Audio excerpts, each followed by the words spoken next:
Déjeme saludarlo con mucho gusto. Mi querido Jesús, es un honor que formemos parte de un espacio libre como el viento, y desde aquí, pues, nuestro reconocimiento y siempre nuestra solidaridad. El tiempo pone a todos y a todo en el lugar en el que nos merecemos, mi querido Jesús. Saludos, mi querido Vicente Serrano, siempre un placer y bien agradecido por este espacio. Y como tú bien lo dices, ¿no? Pues cada quien se encuentra con los suyos y nos hemos encontrado en este espacio de libertad, de sin censura, donde hablamos, y como también lo dices y lo dijo el presidente en su momento, la justicia tarde, pero llega. Y entonces a eso me amparo y a eso me sujeto para compartir contigo algunas reflexiones sobre este libro que está próximo a salir. A ver, el licenciado, ¿a qué licenciado te refieres, mi querido Jesús Lemus? Bueno, el título del libro, El licenciado, es un juego por ahí de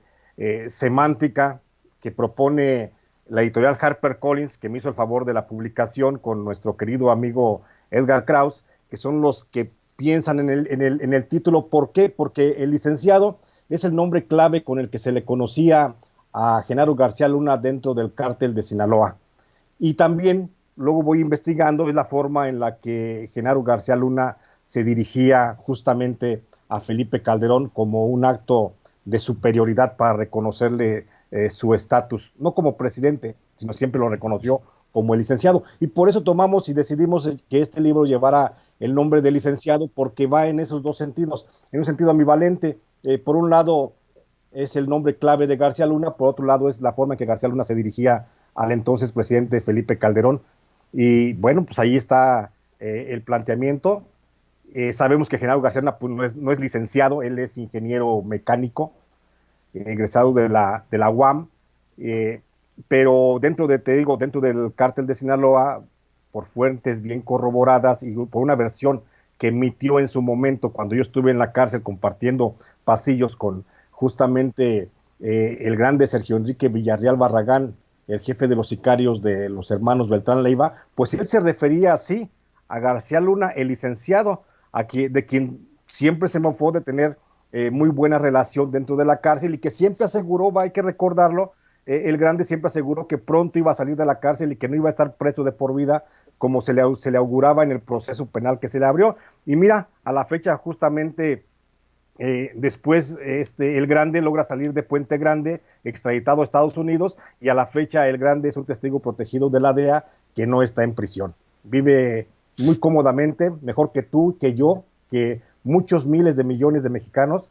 con muchos miles o millones de mexicanos, vive mejor este señor en Estados Unidos, pagado por la DEA, filtrando precisamente información, pero en su momento fue uno de los más cercanos a Genaro García Luna. ¿Les estará pasando factura por no haberlo respetado algún acuerdo, mi querido Jesús? Sí, por supuesto que le está pasando factura, porque recordemos que la detención de Sergio Enrique Villarreal Barragán, pues fue precisamente un acuerdo entre Arturo Beltrán Leiva y Genaro García Luna para bajarle un poco a la presión que Estados Unidos estaba reclamando a la Secretaría de Seguridad Pública de Felipe Calderón, la captura de Arturo Beltrán Leiva, y entonces Arturo le propone a García Luna mejor la entrega de uno de los activos más importantes en ese momento del cártel de los hermanos Beltrán Leiva, y es como se decide dar la entrega del grande, de Sergio Enrique Villarreal, que tú recordarás fue detenido en un lujoso fraccionamiento en la ciudad de Puebla, y bueno, con eso le bajó un poquito de presión Genaro García Luna a los reclamos de Estados Unidos para presentar resultados por todo el dineral que le estaban dando para el combate al narcotráfico. Y entonces, como parte de esos acuerdos, le proponen a la detención al propio grande, según su propia versión, y el grande dice, ok, me paso unos meses, pero luego no es así. Finalmente, García Luna lo olvida en la prisión, lo logra colocar, al menos lo salva, y lo manda en extradición a Estados Unidos para que no pase sus días en cárceles mexicanas que sabemos son de exterminio, pocas personas aguantan, y eso es lo que pienso que en este momento mantiene a El Grande con un odio, con un rencor personal contra García Luna, y es por eso que le está pasando factura, y por eso se apresta seguramente a ser uno de los principales testigos en el juicio de García Luna, que se va a llevar a cabo en Nueva York en la primera semana de octubre. Está programada, seguramente se va a transferir para los primeros días de enero, porque, pues bueno, en Estados Unidos sigue más fuerte la pandemia que en México, y eso podría obligar al retraso de su juicio. ¿Qué tanto le va a doler el licenciado a Felipe Calderón, mi querido Jesús Lemus, en el sentido de qué es lo que va a encontrar la gente en el libro? Creo que le va a doler en la médula. Ya lo habíamos dicho aquí también en este espacio, Felipe Calderón ahorita es una fiera herida de muerte, afortunadamente disminuido en su poder de acción, de atentar contra personas, de atentar concretamente contra periodistas o contra quienes lo señalan, pero la gente va a encontrar las historias contadas por algunos de los actores que estuvieron presentes en las reuniones del narcotráfico, de cómo el cártel de Sinaloa y el cártel de los hermanos Beltrán Leiva fraguaron propuesta para el propio Felipe Calderón para que Genaro García Luna se hiciera cargo de la Secretaría de Seguridad Pública del gobierno federal. Encontrará también la gente las historias de cómo desde que Felipe Calderón, allá por en la década de los 90, cuando fue candidato al gobierno estatal de Michoacán, pues ya desde entonces se hacía acompañar de Genaro García Luna, y cómo desde entonces el propio Genaro García Luna, el propio Felipe Calderón y por supuesto Luisa María Calderón Hinojosa, pues ya comenzaron ahí a fraguar las relaciones con el narcotráfico michoacano, con la intención pues de llegar a un acuerdo para ganar la elección de aquel entonces, que por cierto no la ganó, porque en Michoacán los Calderón nunca han sido bien vistos, nunca han ganado una elección ni para regidor, ni para presidente, ni gobernador, ni para nada. Entonces van a encontrar ese tipo de historias, encontrarán por supuesto algunas versiones de narcotraficantes reconocidos en el mundo mediático que hablaron y dijeron es que Felipe Calderón sabía de los montajes como los que ya platicábamos también, del michoacanazo, sabía de la operación limpieza, de Florence Cassés, del caso Tomás Ángeles de Aguajares, de Herrera Valles, o sea, sabía de todo eso y sabía que se estaba maquinando toda una historia de falsedades, con la única posibilidad de querer demostrar a la gente de que la guerra contra el narcotráfico iba en viento en popa y que se estaba ganando contra los delincuentes. Va a encontrar la gente en este libro también las estadísticas, las cifras reales de cómo cientos de policías, de soldados buenos que creyeron que estaban luchando contra el narcotráfico, en realidad solo fueron enviados a la matanza cuando estaban en la cúpula amalgamados de alguna forma los cárteles de las drogas, los principales cárteles de las drogas, y te hablo del cártel de la familia michoacana, luego los caballeros templarios, el cártel del Golfo, de los Arellano Félix, de los Beltrán Leiva y del de Sinaloa, que estuvieron cerca siempre de estos personajes de Felipe Calderón y de Genaro García Luna. Eso es lo que van a encontrar, así como con historias muy desmenuzadas, muy claras, muy concretas, con datos muy precisos que el presidente, el expresidente Felipe Calderón, con todo su dolor, pues no va a tener forma de hacerse para un lado, y seguramente saldrá con el cuento a desdecir cualquier versión, pero ahí está el documento, ahí están los testigos, y ahí están las pruebas que se van a ir presentando a lo largo de este texto. ¿Te entendí bien? Dices que los narcos cabildearon para que Genaro García Luna fuera nombrado secretario de Seguridad Pública en el sexenio de Calderón, Jesús. Es correcto, mi querido Vicente. Eso hasta ahora, bueno, no se había dicho de que había habido una gran colusión del gobierno de Felipe Calderón, pero yo ahí doy señas, pruebas, días, fechas de la reunión que se llevó a cabo es con lo que abro el texto prácticamente, entre el Mayo Zambada y Arturo Beltrán Leiva. Son los que acuerdan en una reunión en Culiacán, con la presencia del Grande, de platicar con Felipe Calderón para que Genaro García Luna, con quien ya venían trabajando desde el sexenio anterior, cuando él era titular de la Policía Federal y cuando él estuvo también al frente de la Agencia Federal de Investigaciones, que ya venían trabajando con él, ellos son los que proponen hablar con Felipe Felipe Calderón para que Genaro García Luna sea el próximo secretario de Seguridad Pública. Incluso le encomiendan precisamente al Grande que lleve a cabo esa labor, y el Grande justamente esa es su función. El Grande se acerca con él a través de un pariente, un tal que entonces fue senador por Coahuila, el senador Guillermo Anaya, es el que amalgama ahí el encuentro y es lo que hace posible que Genaro García Luna sea secretario de Seguridad Pública, pese a que hubo muchas voces discordantes dentro del naciente gabinete de Felipe Calderón para que se llevara el nombramiento de García Luna, pero contra todo pronóstico, Felipe Calderón finalmente decide designar a García Luna como secretario, bueno, con la historia que ya conocemos, pero fue a propuesta precisamente de los grupos del narcotráfico. ¿Cuánto te ha tomado escribir esto que también de alguna manera son memorias tuyas de la persecución, de la injusta encarcelación de la que fuiste víctima, mi querido Jesús Lemus? ¿Cuánto te ha tomado escribir el licenciado? Y también te pregunto, después de las torturas, después de los castigos, después del encarcelamiento, después de la persecución, de andar huyendo literalmente,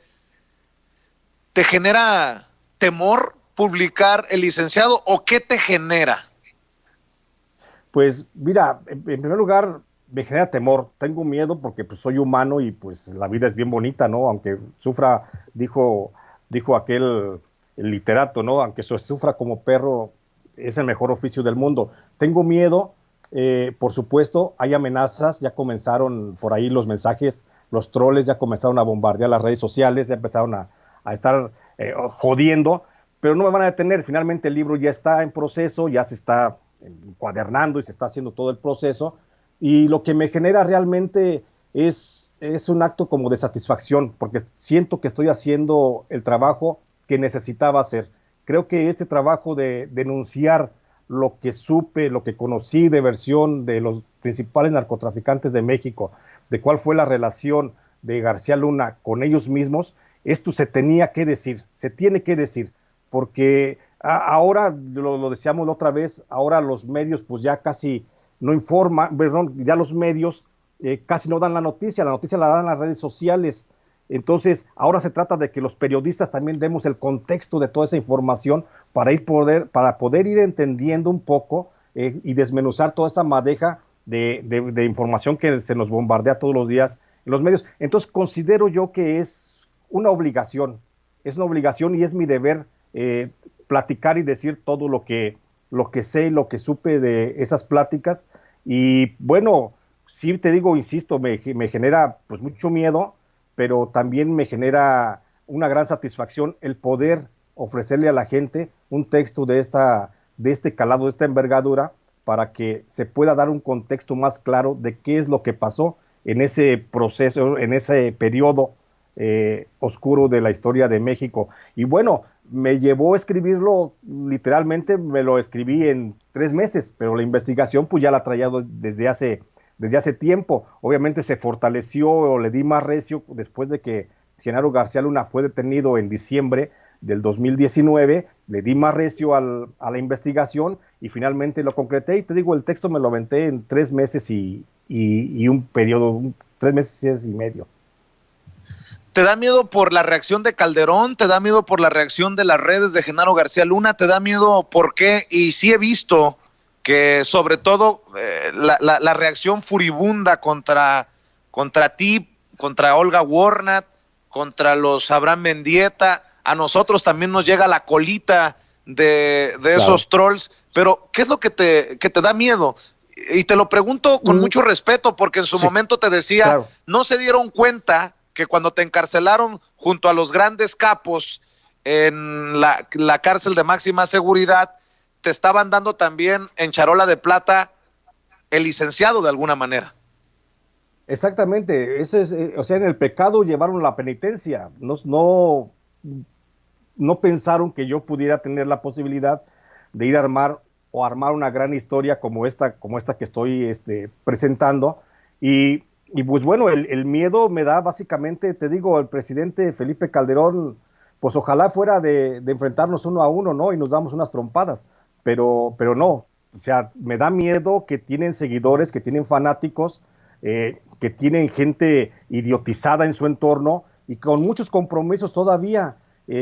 incluso dentro de las estructuras de gobierno, dentro de la policía, dentro del ejército, dentro de la marina, dentro de la Secretaría de Gobernación o de lo que es hoy, o de lo que fue en su momento el CISEN, pues hay todavía gente, hay personas que pertenecen al equipo de estos personajes y que se sienten de alguna forma agraviados porque al patrón se le está señalando y pues bueno, como buenos perros van a tener que reaccionar y eso es lo que finalmente me preocupa, ¿no? O sea, un pinche loco desquiciado que salga por ahí a mitad de la calle cuando anda uno comprando los frijoles o los nopales, pues eso es lo que me preocupa. Afortunadamente, bueno, y es un decir, tengo el respaldo del mecanismo de protección de periodistas, pero pues ya hemos visto cuál es la acción del mecanismo a todos los periodistas que han matado en los últimos 2 años, bueno, por lo menos la mitad de los periodistas que han matado en los últimos 2 años han estado protegidos por el mecanismo, ¿no? Pero bueno, de alguna forma yo me cuido, procuro estar atento a todo lo que está en mi entorno, no me dejo ver como te has de dar cuenta aquí en esta parte del territorio donde me encierro, pues aquí estoy, de aquí escribo y salgo de manera esporádica a hacer mis investigaciones, me manejo con un muy bajo perfil, que de por sí ya lo tengo bajo, pero aún así no me expongo, no estoy en la vía pública, no estoy en la calle, y mi contacto casi con el exterior, cuando no estoy en trabajos de investigación, pues es a través de las redes sociales, pero me cuido y te agradezco mucho, mi querido Vicente, por esa preocupación, porque sí es preocupante que en México te tengas que jugar la vida para decir lo que realmente está pasando. Y eso, bueno, es responsabilidad directa, ahora sí, que del gobierno federal. Por algo buscamos la verdad por el mismo camino, aquí en este espacio libre como el viento, Jesús Lemus, y mi mente maquiavélica me apunta a que también es una forma de protección el decir, ya viene el libro, ¿no? Si bien es cierto, viene el libro de Olga Warnat, están las investigaciones de Anabel Hernández, el decir, el libro ya está y nadie lo va a parar, ya está en la imprenta y está a punto de salir al público, eso también es decir, a ver, vámonos, sí, portando sí, serios, ¿no? Perfectamente.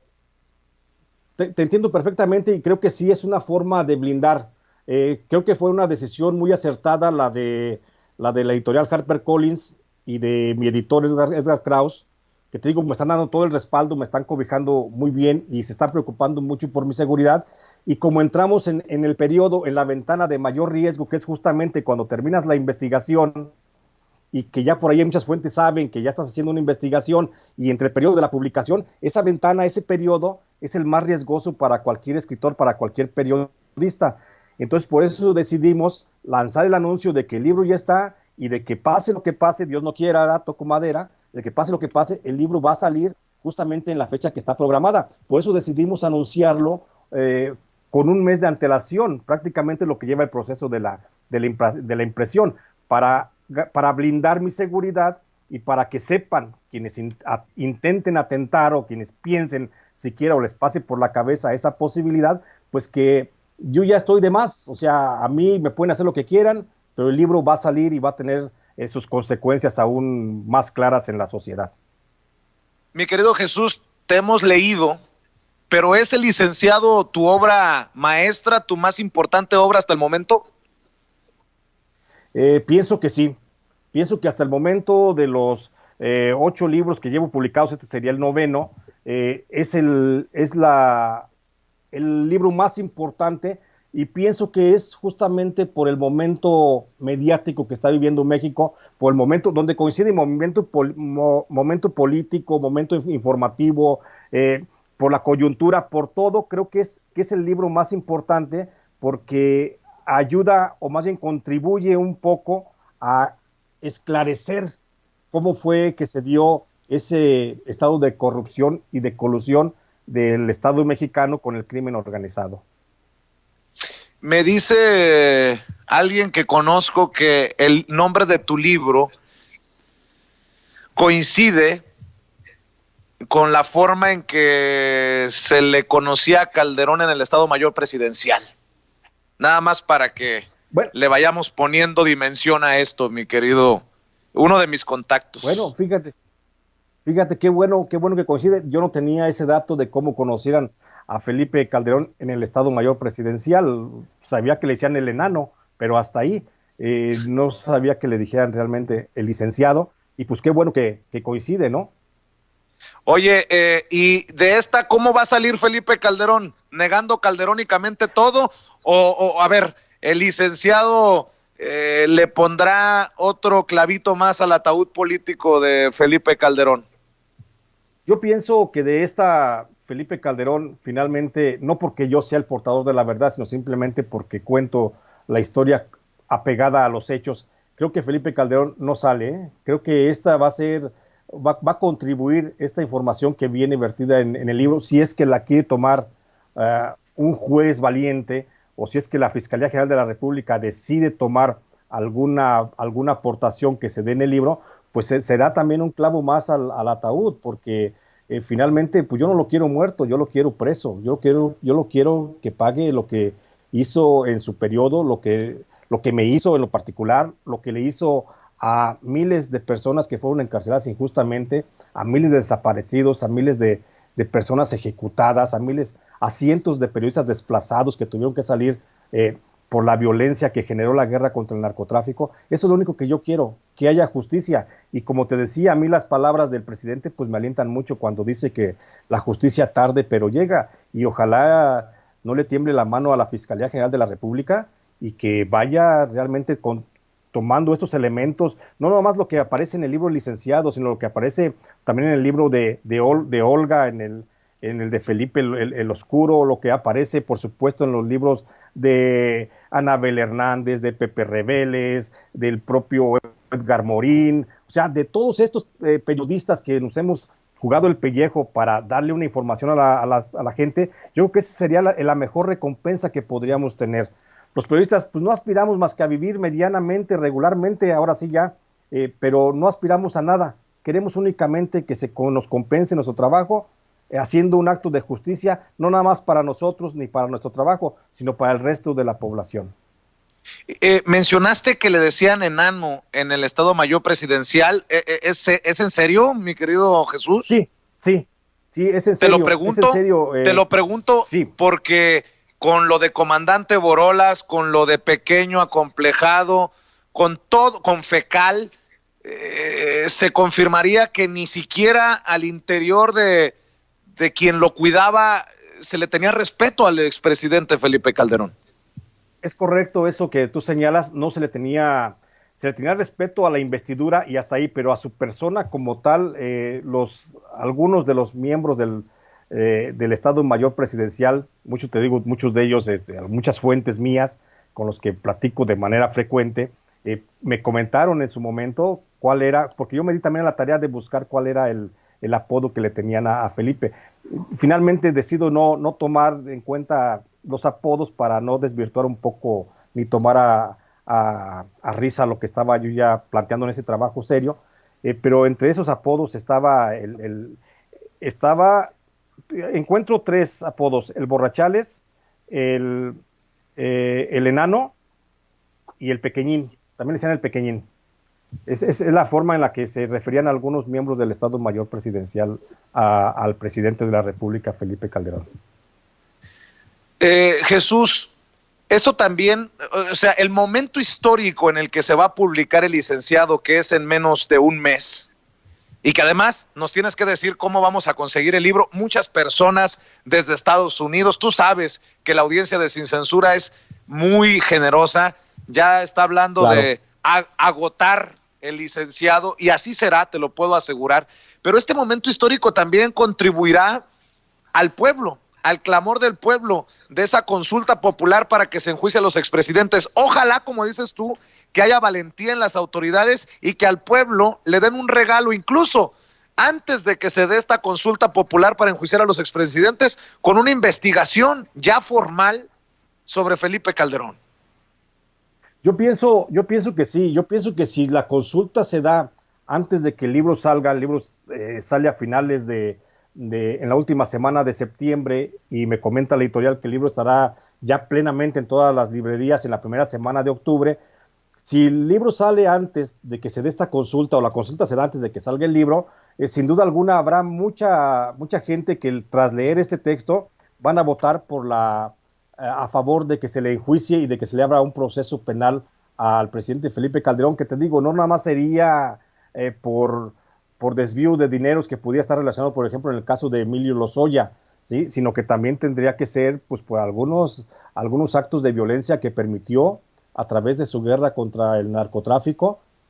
que la abanderó precisamente Genaro García Luna. Creo que sí va a ser un factor importante. Creo que llega en un momento muy, muy importante este libro, porque va a ayudar, va a contribuir a que la gente pues también tome su propio criterio, porque al final de cuentas el libro no es, te presento el libro y cree lo que te estoy diciendo, no, el libro te presenta las historias, te presenta los elementos de juicio para que el propio lector, como es, tome su propio criterio y decida al final de cuentas qué tan cierta, qué tan verosímil es la historia, o qué tal los documentos que vienen respaldando toda la información, pues son certeros o no, para que finalmente, te digo, el lector pueda tomar su criterio y pueda emitir en su momento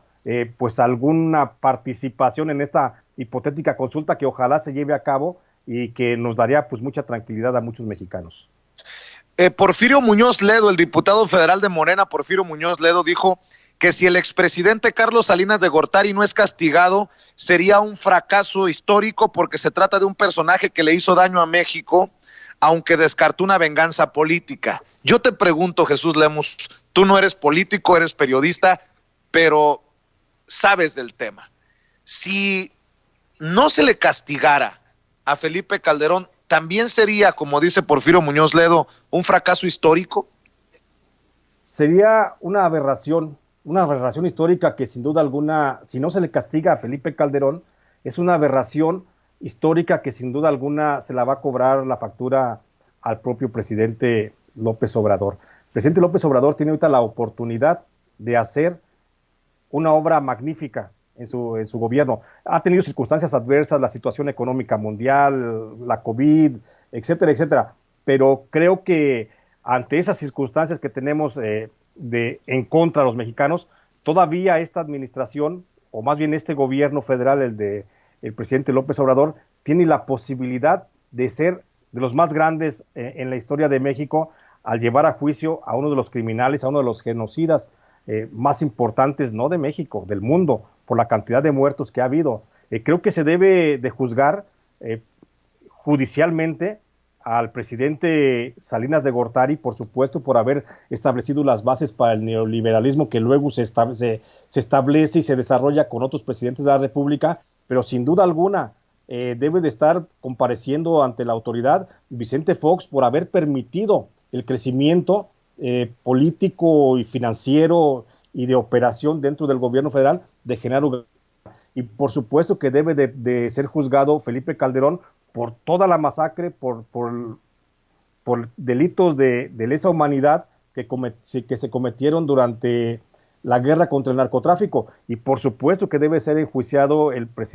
expresidente Enrique Peña Nieto por la ola de corrupción que ya venía desde el pasado, pero que junto con él se permitió que creciera. En estos momentos en que estamos llegando a 20,000 personas conectadas, escuchándote, viendo tus declaraciones, Jesús Lemus, creo que es importante que les recuerdes la serie de libros. Yo sé que tú eres muy humilde, que no quieres necesariamente hacerlo, pero yo te pido, por favor, que así como van a apoyar a El Licenciado, que sale al público a finales de septiembre, que les recuerdes qué libros están ya disponibles de tu autoría para que los busquen o para que te los compren directamente a ti, no sé, por favor, mi querido Jesús. Sí, gracias, mi querido Vicente, siempre agradezco ese detalle de parte tuya. A la fecha se pueden encontrar en las principales librerías del país, pero concretamente en Amazon, por ejemplo, o en Gandhi, que les llevan directamente los libros a domicilio, pueden encontrar libros como Los Malditos, El Último Infierno, Tierra sin Dios, y los más recientes que son México a cielo abierto, que habla de cómo la minería ha robado a los mexicanos, y por supuesto El agua o la vida, que habla del despojo del agua a las principales comunidades indígenas del país para entregársela a las empresas transnacionales. Se me ayudaría mucho si comienzan a solicitar de por mientras estos textos, y por supuesto que va a haber una etapa de preventa. Creo que en algunas librerías ya está, creo que en Amazon ya está la etapa de preventa, si no me equivoco, para comprar el licenciado. En todas las librerías va a estar en preventa, ya desde, pues no sé, no quiero dar una cifra, una fecha errónea, pero ya en estos días estará en preventa el licenciado y ya lo pueden ir apartando, porque estoy seguro que este tiro, no sé de cuántos miles vaya a ser, pero este tiro va a agotarse en los pocos días en que salga, por cómo hemos visto esta respuesta de la población y por cómo mucha gente se me ha acercado para preguntarme cómo lo adquieren. No quiero abusar de tu tiempo, pero tengo ahí algunas cosas. ¿Se puede? Adelante, sabes que siempre estoy dispuesto para platicar contigo, mi querido Vicente. Oye, mi querido Jesús, creo que se puso en riesgo la integridad, la vida de Abraham Mendieta, nuestro amigo Abraham Mendieta, con la mala leche de un medio que publica declaraciones falsas, conste, fake news, noticias falsas que le atribuyen a Abraham Mendieta un tuit obviamente falso en relación al Mencho, al líder del cártel Jalisco Nueva Generación. Insisto, es falso, pero me parece de muy mala leche que lo retomen en los medios y que pues básicamente busquen la atención de un líder de un cártel. ¿Qué tan peligroso es este juego, mi querido Jesús Lemus? Porque tú has estado ahí. Fíjate que sí, lo hemos visto por experiencia en otros casos. No se me viene ahorita a la mente uno en concreto, pero por lo menos hay unos 7 casos en donde periodistas han sido asesinados justamente por la carroñería de otros periodistas, de otros compañeros que los exponen de esa forma. Se me hace cruel, se me hace vil ese tipo de acciones que vayan atentando contra el compañero Abraham Mendieta. Creo que es un politólogo, es un periodista excelente que aporta mucho a lo que está pasando actualmente en México, aporta mucho al debate nacional, y que se le exponga de esta forma, atribuyéndole un tuit falso para probar ira de un narcotraficante, como es el caso de Nemesio Ceguera, pues eso sí es de mucho cuidado, de mucho peligro, por lo que yo considero que no debe de esperar, ni siquiera el Estado debe esperar una acción de reclamo por parte del propio periodista Abraham Mendieta. Creo que debe de aportarle seguridad inmediata,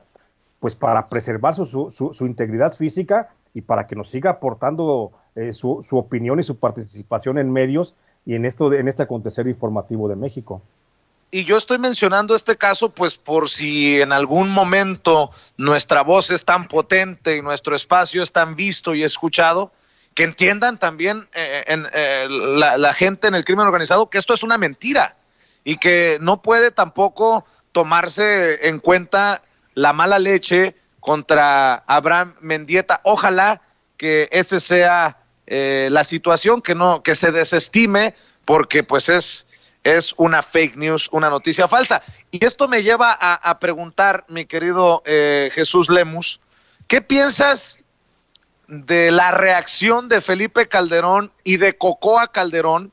ante el rescate que hace precisamente Abraham Mendieta de aquel audio de la tuta en la que, bueno, es video, pero por cuestiones de derechos nada más vamos a poner audio, de la tuta, sí, en la que señala que se acercó la gente de Luisa María Calderón para buscar negociar con los caballeros templarios cuando la hermana del presidente buscaba ser gobernadora de Michoacán? ¿Te sorprende que le siga doliendo tanto a los Calderón Hinojosa este tema después de tantos años? Me sorprende que sigan intentando engañar a la gente, tratando de decirle que no es cierto lo que hemos visto y hemos escuchado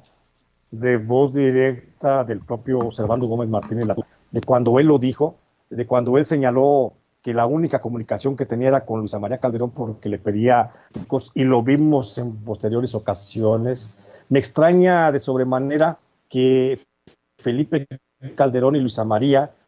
todavía insistan, quieran sentir que son los reyes de México y que con su sola palabra basta para calmar a la gente que reclama justicia y que piensan que en México somos pendejos y que nos vamos a creer la versión de que ellos dicen que no tuvieron nada que ver cuando ahí están las evidencias. A mí me sorprende que ellos sigan viviendo en un mundo de fantasía, en una burbuja, donde piensan que lo que ellos digan es la verdad absoluta, como fue durante 6 años en el país. Entonces, creo que están muy fuera de la realidad. Insisto,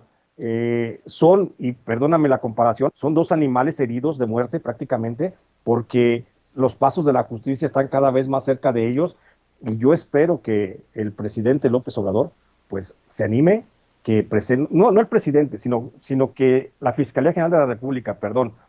se anime y presente las indagatorias y les abra un proceso penal a estos 2 personajes que tanto daño le han hecho al país. Y todo surge de un tuit de Felipe Calderón de crítica al presidente Andrés Manuel López Obrador, en donde dice: ¿por qué mejor no nos comparte el video donde sale su hermano? Abraham Mendieta le contesta, y esto fue muy duro por parte de Abraham Mendieta: si te interesa, yo te puedo mostrar el video en el que el capo del narcotráfico, La Tuta, recuerda cómo tu hermana Cocoa Calderón lo buscó para que financiase su campaña a la gubernatura de Michoacán. Luisa María Calderón responde: ese politólogo, entrecomillado, adora ser usado por sus amos para mentir y usar falsos testimonios. Ni es de aquí, ni sabe la realidad de los michoacanos, que los michoacanos sí conocemos. Video ya desmentido. Pero una tuitera muy conocida, Miriam Yune, le contesta: oye, Cocoa Calderón, y a Jesús Lemus Barajas, que sí es mexicano y sí conoce la realidad de los michoacanos, ¿podemos creerle? Y generaron este hashtag Narcocoa. Cocoa le hablaba a La Tuta, le pedía favores, yo lo denuncié y Calderón mandó matarme. Hace referencia a tus declaraciones, Jesús. Claro. Exactamente, o sea, tratan de desdecir lo señalado por el periodista Abraham Mendieta, pero pues no nada más es él, hay muchas voces, obviamente él es de las voces importantes y son de las voces mediáticas que más se escuchan, sí, pero sabemos muchos periodistas que sabemos cómo está. Simplemente párate en la plaza principal de Morelia, platica con cualquiera de las decenas de periodistas que circulan por ahí, por los cafés, por los portales de la ciudad de Morelia, y vas a saber esas versiones, la versión de Mendieta, la versión de La Tuta, la versión mía, pues por supuesto que la vas a ver replicada en decenas de periodistas de a pie del estado de Michoacán, que conocen perfectamente cómo fue el teje-maneje de la Cocoa con el crimen organizado. Entonces, eso, digo, se me hace fuera de la realidad. Dice Cocoa que ya está desmentido, sí, por parte de ella, pero ningún juez todavía ha sancionado que no sea verdad o que sean mentiras lo que se señala en ese video. Creo que para esto, pues debería de abrírsele un proceso penal para que vaya ante un ministerio público y para que un juez determine si es mentira o es verdad lo que se señala y lo que dice, por ejemplo, a Abraham Mendieta. Entonces, para esto Cocoa debe ser presentada pues ante un ministerio público para que ahí desmienta verdaderamente o enfrente las consecuencias de ese video. Entonces, el que haya dicho está desmentido es como si ya hubiera sido cosa juzgada, pero en realidad, y aquí lo planteamos muy claramente, ese video no se ha juzgado por ninguna autoridad competente a nivel federal, por lo que eso es un buen principio para que la Fiscalía General de la República pues la invite, la llame a la Cocoa, llame a Felipe Calderón y con base en ese video, insisto yo, La Tuta todavía está vivo, todavía vive, está enfermo, pero está en una cárcel, en una celda de la cárcel de Almoloya, donde seguramente él podrá dar su testimonio. Yo no sé por qué la Fiscalía de la República no atiende, y de una vez nos quitamos de todo ese embrollo de que si son mentiras lo que dice Mendieta, lo que dice La Tuta, lo que digo yo, lo que dicen otros periodistas, y ahí están, que le vayan y que le pregunten a La Tuta, que abran el proceso y que la manden llamar a la Cocoa. Creo que con eso se soluciona y con eso quedaríamos todos bien contentos. Pues para ayudar a refrescar la memoria a la Fiscalía General de la República de Alejandro Gertz Manero, le ponemos aquí el audio de Servando Martínez La Tuta, el ex líder de los Caballeros Templarios, hoy en prisión, quien en su momento declaró esto sobre Cocoa Calderón, Luisa María Calderón, la hermana del expresidente de México, Felipe Calderón Hinojosa.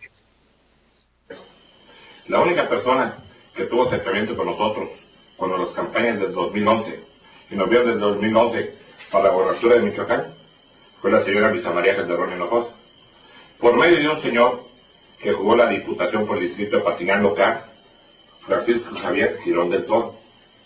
Esta señora nos mandó 3 veces a hablar con nosotros. Ahí está y lo pueden constatar. Les vamos a mostrar unos videos para que vean que es cierto lo que decimos. Lo mandó a hablar con nosotros en 3 ocasiones. La última ocasión que nos vio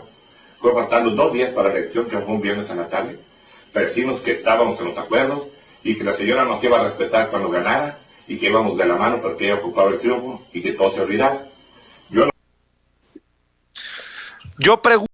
¿te sostienes con aquello que me dijiste hace algunas semanas de que el único cártel en Michoacán no era la familia que conocemos, sino la familia Calderón Hinojosa, mi querido Jesús? Me sostengo en lo que te dije, mi querido Vicente. El único cártel de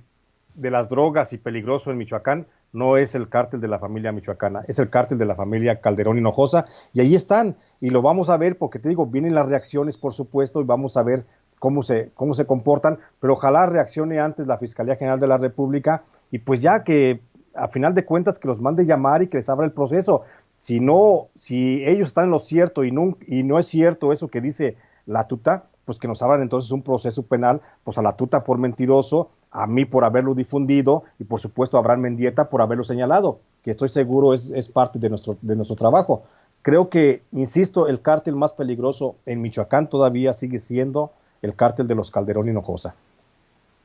Tú dices, si cerramos con el tema que teníamos definido para platicar, o ahí le paramos, mi querido Jesús, porque sé que también te importa, porque te ha incluso ocupado un libro, este tema de los desplazamientos de los pueblos indígenas en Sonora, mi Sonora, a causa de la minería. No sé si quieras cerrar con un resumen de este tema. Sí, cerrar con este para también no robarte espacio, no cansar a la audiencia de tantas malas noticias y a veces de tantos lamentos que se tienen que decir como periodista, pues para que se oiga la verdad, pero la verdad es que ese es el México que tenemos, es un México de lamentos. Entonces no podemos hacer otra cosa más que reflejar esa realidad. Comentarte que por un lado, pues me siento esperanzado en estos días porque ya hay gente del gobierno federal de la Cuarta Transformación comenzando a trabajar en un plan integral de desarrollo para los pueblos indígenas de la zona del estado de Sonora, los 8 pueblos principales, el Mayo, el Yaqui, el Guarijío, el Seri, Pápago, Pima, Cucapá y Kikapú. Entonces, ya se está haciendo un plan integral porque déjame decirte, y con esto quiero cerrar, mi querido Vicente, cómo en ese estado, a causa justamente de esas reformas, esas leyes que estableció Carlos Salinas de Gortari y que fueron abanderadas luego por los siguientes gobiernos hasta que se concretaron con el gobierno de Enrique Peña Nieto, se está extinguiendo la población indígena de Sonora. Y con ellos, pues por supuesto, deja que se extinga la cultura, que se extingan las lenguas naturales, o una forma de vida o pueblos. Se están extinguiendo personas, que es lo más lamentable, a causa de esa invasión poderosa que está generando la minería. Nomás para cerrar, el pueblo mayo, que hasta el 2010 eran 186,450 habitantes, pues ya anda en 142,700 personas. ¿Por qué? Porque la gente está saliendo de esas comunidades que se encuentran en la parte baja del río Mayo, en Sonora, y en los ríos Fuerte de Sinaloa. Entonces han tenido que salir por la contaminación y por el arrebato de la minería, porque Sonora, déjame decirte, tú lo debes de saber, por supuesto, pues es un sedazo, hay agujeros por donde quiera que están siendo explotados por la minería. El pueblo yaqui, que tenía hacia el 2010 50,900 habitantes, pues ahora nada más tiene 36,600, y todos los demás o muriendo o escapando, huyendo de la peor de las pobrezas que hay en el país. El pueblo guarijío, de 4,800 personas, bajó a 2,150 en los últimos 5 años. Los seris, que eran 6,800 habitantes, ya nomás quedan 4,600 personas. Son pueblos en una etapa de extinción, pues, si se me permite decirlo, mi querido Vicente. El pueblo Pima, por ejemplo, eran 1,100 habitantes, ya más quedan 450 pobladores de esa etnia. El Cucapá, que eran 120 habitantes en el 2010, ya nomás quedan 50. Y los Kikapús, que eran 80, ya nomás quedan 30 personas de esa etnia. Entonces, quiero cerrar nada más esta participación y gracias por la oportunidad de comentar este tema que considero fundamental, que es urgente la intervención ya rápida del gobierno federal para implementar un plan de desarrollo, de ayuda económica, de ayuda ecológica para la preservación del territorio y del agua de estos grupos que a causa del desabasto o del arrebato de estos recursos están siendo empujados a la migración, mi querido Vicente. Mi querido Jesús, tú sabes que tienes mi admiración, mi respeto. Hoy excelso el segmento y tus declaraciones, y el tema con el que cierras me llega al corazón. Yo soy originario de Navojoa, Mayo, orgullosamente de nacimiento, y seguramente le vamos a dar pues seguimiento a esta situación. Yo te mando un abrazo y ojalá que las personas te sigan en redes sociales para que estén al pendiente en cuanto salga el licenciado, para que agoten ese libro, y eso también será un gran triunfo para lo que haces, y lo haces con la frente en alto dignamente, mi querido Jesús. ¿Por qué no te despides con tus redes? Muchas gracias, mi querido Vicente. Por supuesto, me pueden encontrar en Facebook como J. Jesús Lemus Barajas, o en Twitter me encuentran como @Lemus Barajas. Ahí estoy subiendo toda mi información, todo lo que estoy publicando en medios nacionales o colaborando con algunas publicaciones en el extranjero, incluso con algunos portales pues muy modestos, pero que hacen su labor en Chiapas, en Chihuahua, en Michoacán, en diversas partes del país. Ahí estoy colaborando con esas publicaciones y ahí me encuentran, y en mis redes siempre estoy tratando de responder a los cientos, miles de mensajes que me están llegando, pero siempre estoy atento a todo. Te agradezco mucho, mi querido Vicente. Jesús, un abrazote, y bueno, pues para atrás ni para agarrar impulso, viejo. Estamos contigo. Claro que no, gracias, un abrazo. Sale, es Jesús Lemus, periodista de a pie, encarcelado injustamente en tiempos de Calderón y de Genaro García Luna, autor de 9 libros con que va a salir a finales de septiembre, El Licenciado.